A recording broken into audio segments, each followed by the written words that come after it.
Imagine a city so hungry, people boiled wallpaper for soup. This is Leningrad, 1941.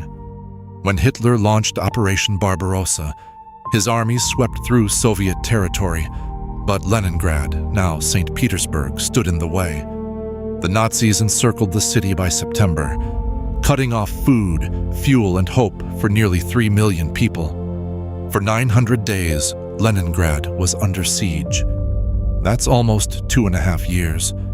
Winters dropping to -30 Celsius, and food rations falling to just 2 slices of bread, if you were lucky. But bread was hardly bread anymore. It was mixed with sawdust, cellulose, even floor sweepings to make it stretch just a bit further. A city library became the heart of resistance, where survivors read poetry to each other to stay sane, their frost-bitten fingers turning brittle pages. Some children survived by eating leather belts, shoe soles, or anything they could find. The bombs fell nightly, yet Leningrad refused to break. In music halls and theaters, orchestras rehearsed secretly. Gaunt musicians driven by the belief that art itself could fight despair. Dmitri Shostakovich, a composer trapped in the city, wrote his 7th Symphony, Leningrad, while shells exploded outside. That symphony debuted there as the city starved, broadcast by radio through loudspeakers studded among rubble, an anthem of defiance, thunderous as artillery. The German generals called it the City of the Dead, expecting both surrender and collapse. But the Soviets built an ice road across the frozen Lake Ladoga, the Road of Life, dodging bombs to deliver flour and evacuate children. It wasn't enough, but it was hope, a fragile lifeline as the winter deepened. 200,000 children managed to escape this way. Most never saw their homes again. Yet, even in starvation, life continued. Factories, bomb-gutted and freezing, roared back into action, producing tanks, weapons, and dreams of victory. Workers received rations just for showing up.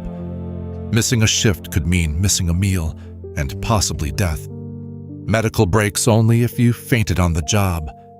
The portrait is almost unimaginable. A botanical garden where desperate hands dug up tulip bulbs for food, and the city's dogs and cats vanished from the streets within weeks. But the people endured, holding on to life with sheer force of will, sharing crusts of bread, keeping diaries, documenting every moment. A 12-year-old girl named Tanya Savicheva recorded the deaths of her family, one by one, in a tiny notebook, the last entry. Only Tanya is left. By the time the siege lifted in January 1944, over 1 million civilians had died. Soviet troops broke the encirclement, and the city was saved. But the survivors had already rewritten what it means to resist. To survive not just gunfire, but hunger, freezing, and the slow silence of loss. Decades later, Leningrad's courage ripples through history. A story not just of tragedy, but of music, hope, and the refusal to give in.